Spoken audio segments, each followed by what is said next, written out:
Okay, peeps, good morning. So, mayroon naman tayong panibagong tuklas na issue dito sa ating CBR 400 RR na si Carrot. Kasi nung start ko siya, nag hard starting siya, tapos chinik ko yung daloy ng kuryente sa spark plug. Manipis yung kuryente niya. Then itong umaga,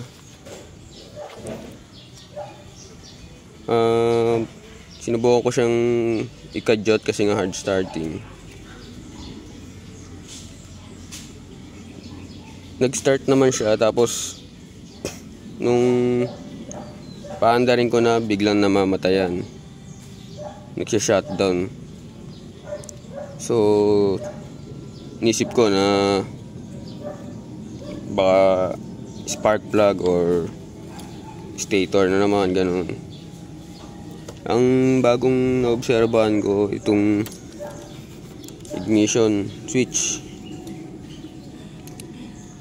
Nung sinubukan kong galaw-galawin yung wire, nag one click ulit siya.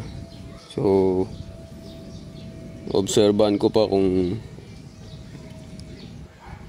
anong wire, baka may wire na sunog or malapit ng maputol, or baka dahil siyempre original pa tong ignition natin, I mean dati pa, baka quality na rin siya. Kasi minsan pag ina-on ko, nagbiblink yung kanyang neutral light tsaka yung oil. So ibig sabihin nawawala-wala yung contact niya. So yun lang, baka makatulong sa ibang may problema dyan sa motor pag ayaw mi-start. Nga pala, nagpalit na tayo ng kill switch, domino kill, at saka kill switch tsaka starter. Siyempre kailangan sumabay na rin tayo sa modernisasyon, dahil minsan yung mga tools natin kailangan ding may pagsabayan para mas maging functionable siya. Ito rin, bala ko rin palitan to kasi kita nyo naman kupas na, original pa. Medyo nahihirapan na ako mag turn signal, kaya bala ko pa naman. Pero kung kaya ng linis, maintain natin as stock siya. Yan. Tulad nito, pinalitan ko na rin kasi malabo na tsaka madilaw na yung original niyang plastic. Hindi naman tayo purist, dun tayo sa mas nagagamit natin kaysa sa all original nga, nakastock lang naman sa garahe. So ginagawa natin siyang functionable.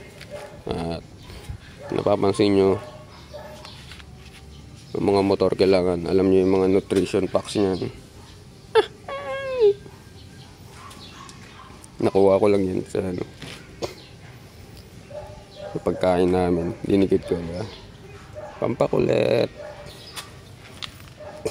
Nakikita nila, sabi na, oh sir, anong ingredients nito? Wala lang, premium gasoline.